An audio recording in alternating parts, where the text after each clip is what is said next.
Merci Seigneur. Gloire à Dieu. C'est une grâce d'être appelé en tout de Dieu. Oui.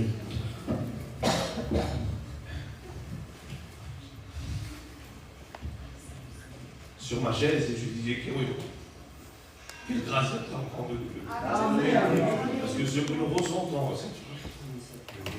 aucune part ne peut ressentir cette joie qui vient en nous, là. Elle est iniciable. Écoutez, j'étais sur ma chaise, je pensais à cela et je voudrais vous partager cette petite expérience que j'ai vécue. Une expérience qui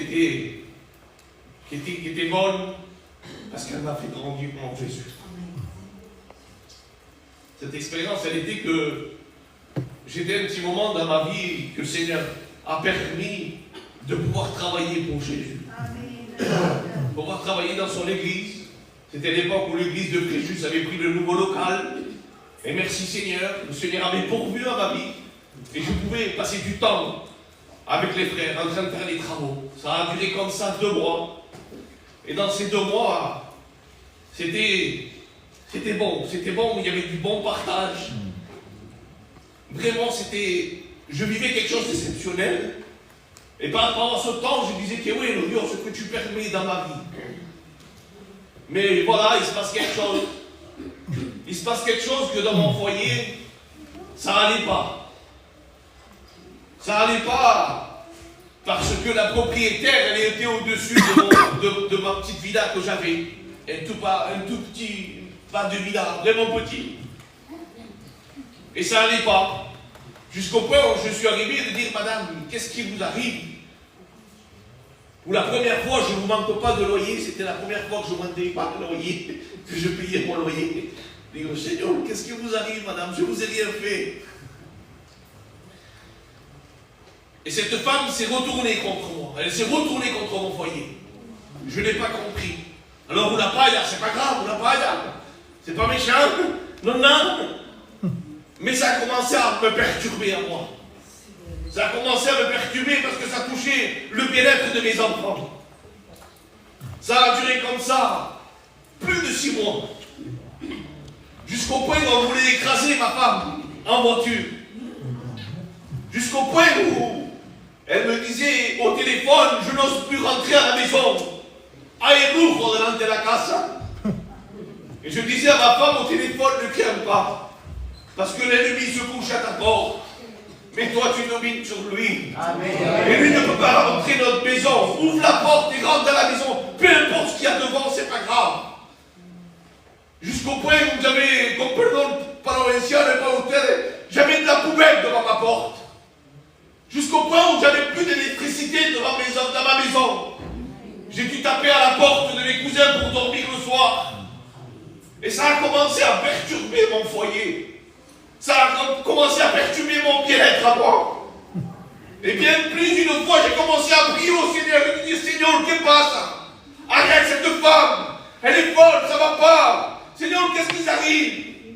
Et je ne comprenais pas et ça continuait comme ça. Et de pire en pire et de pire en pire. Jusqu'au moment où j'ai téléphoné au serviteur. Il a dit, je vais monter là-haut, je ne vais rien faire, mais je vais juste secouer un petit peu comme ça, je vais enlever la poussière. Et ça va aller beaucoup mieux. Elle va me laisser tranquille. Et le serviteur me disait, reste tranquille, José, prends patience, prends patience. Mais je ne voyais pas la main de Dieu agir dans mon foyer. Et cela prenait de la place. J'étais comme un lion dans ma maison. Et je voulais faire du mal. J'avais pas les bonnes pensées de l'enfant de Dieu. Jusqu'au jour où je ne pouvais plus, et j'ai commencé à partir, et ma femme me disait, on va encore prier. Et je disais, au travers des mains, on va prier. Mais il ne se passe rien. On va prier, José, on va prier. Parce qu'elle sentait la menace, elle sentait qu'on allait loin là. Et j'ai commencé à prier à genoux. J'ai commencé à me jeter par terre dans ma maison. Je sais que vous le faites. Mais je vous le dis en cette soirée parce que moi j'ai vécu cela. Et je crois qu'on passerait beaucoup de fois à côté de cela. J'ai commencé à prier et de dire cela au Seigneur.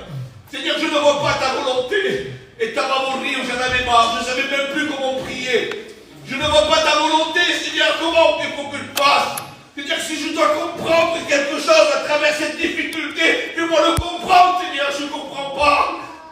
Et Seigneur, vous savez ce qu'il m'a répondu. Il m'a répondu cela. Il m'a dit, combien de temps ça fait que tu ne me pries pas de cette façon? Combien de temps ça fait que tu ne me pries pas de cette façon, avec cette ardeur? De la façon que tu me donnes là maintenant, c'est comme ça que je te veux. Ça a bouleversé ma vie. Ça a bouleversé ma vie. J'ai commencé à dire, Seigneur, pardon. Pardon, pardon, parce qu'il est vrai que je te prie. Il est vrai que je passe du temps dans ton œuvre. Mais combien de temps ça fait que j'étais pas dans le secret avec lui? J'ai compris cela. Je disais à ma femme, Seigneur, j'ai compris quelque chose. Cette femme, c'est pas une malédiction, mais c'est une bénédiction. J'ai dit, on a compris cela, mais quelle vérité, ça fait longtemps qu'on n'est pas comme ça avec le Seigneur dans le secret. Écoutez, quand j'ai arrêté cette prière et qu'on a commencé à mettre en place des choses avec ma femme pour pouvoir être dans le secret avec Jésus, alors en ce moment-là, cette femme m'avait laissé tranquille. Cette femme me laissait complètement tranquille. Elle ne me disait pas bonjour, mais peu importe, c'était pas grave. Mais ce que je voulais, elle me laissait tranquille dans mon foyer. Mes enfants, ils étaient en sécurité. Il y avait de la police à la maison. Il n'y avait jamais eu la police à la maison. Il y a eu les gendarmes. Il n'y avait jamais eu les gendarmes à la maison. Et là, cette fois-ci, ils étaient là. Les enfants avaient peur. Mais je bénis le nom de Dieu. Moi, c'était le bien-être de mes enfants. Peut-être que toi, c'est autre chose. Mais combien de temps ça fait? Alors, j'avais compris cela. Peu de temps après, j'ai eu les HLM. Merci Seigneur. Tout allait bien. Mais j'ai compris au final que c'était dans le secret. Alors merci Seigneur pour l'œuvre, merci Seigneur pour le travail, mais dans le secret, le Seigneur nous donne le secret. Amen, gloire à Dieu. Amen. Que le Seigneur vous bénisse parce que je suis jamais. Amen, alléluia.